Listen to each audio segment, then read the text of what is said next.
भारत के चंद्रयान 3 के साथ साथ चंद्रमा से जुड़े कई सवाल इंटरनेट पर लगातार पूछे जा रहे हैं। यहाँ हम आपको चंद्रमा से जुड़ी 10 बातें बता रहे हैं जो शायद आप नहीं जानते होंगे।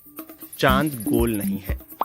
पूर्णिमा के दिन चंद्रमा बिल्कुल गोल नजर आता है, लेकिन असल में यह किसी गेंद की तरह गोल नहीं बल्कि अंडाकार है। जब आप चांद की ओर देख रहे होते हैं तो आपको उसका कुछ हिस्सा ही नजर आता है। इसके साथ ही चांद का भार भी उसके ज्योमेट्रिक सेंटर में नहीं है, ये उसके ज्योमेट्रिक सेंटर से 1.2 मील दूर है। कभी पूरा नहीं दिखता चंद्रमा। अगर आप कभी भी चांद देखते हैं तो आप उसका अधिकतम 59% हिस्सा देख पाते हैं। चांद का 41% हिस्सा धरती से नजर नहीं आता। अगर आप अंतरिक्ष में जाएं और 41% क्षेत्र में खड़े हो जाएं तो आपको धरती नजर नहीं आएगी। ब्लू मून क्या है?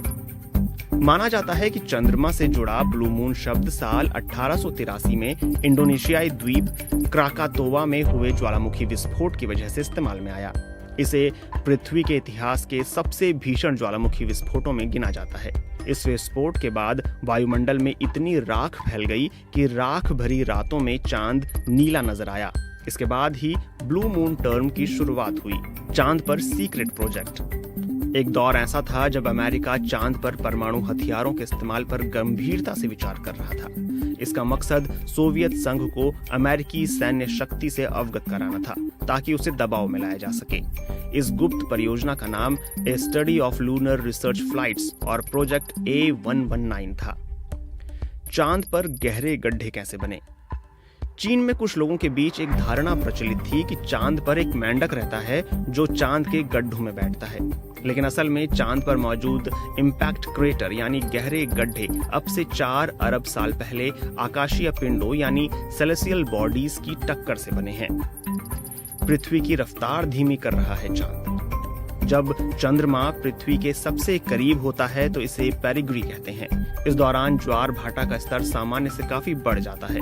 इस दौरान चंद्रमा पृथ्वी की घूर्णन शक्ति यानी उसकी रोटेटिंग पावर को भी कम करता है, जिसकी वजह से पृथ्वी हर एक शताब्दी में 1.5 मिलीसेकंड धीमी होती जा रही है। चंद्रमा की रोशनी। पूर्णिमा के चांद की तुलना में सूरज 14 गुना अधिक चमकीला होता है। पूर्णमासी के एक चांद से आप अगर सूरज के बराबर की रोशनी चाहेंगे तो आपको 3,98,110 चंद्रमाओं की जरूरत पड़ेगी। जब चंद्र ग्रहण लगता है तो चंद्रमा पृथ्वी की छाया में आ जाता है और उसकी सतह का तापमान 500 डिग्री फ़ारेनहाइट तक गिर जाता है और इस प्रक्रिया में 90 मिनट से भी कम का समय लगता है।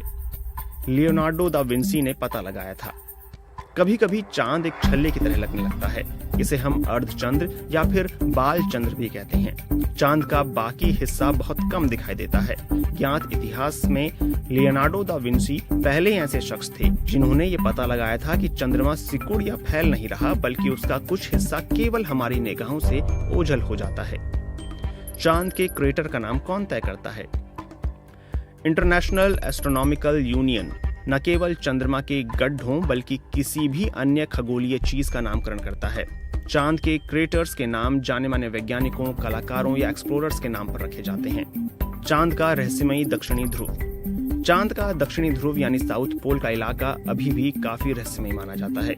नासा के मुताबिक इस क्षेत्र में ऐसे कई गहरे गड्ढे और पर्वत हैं जिनकी छांव वाली जमीन पर अरबों सालों से सूरज की रोशनी नहीं पहुंची है।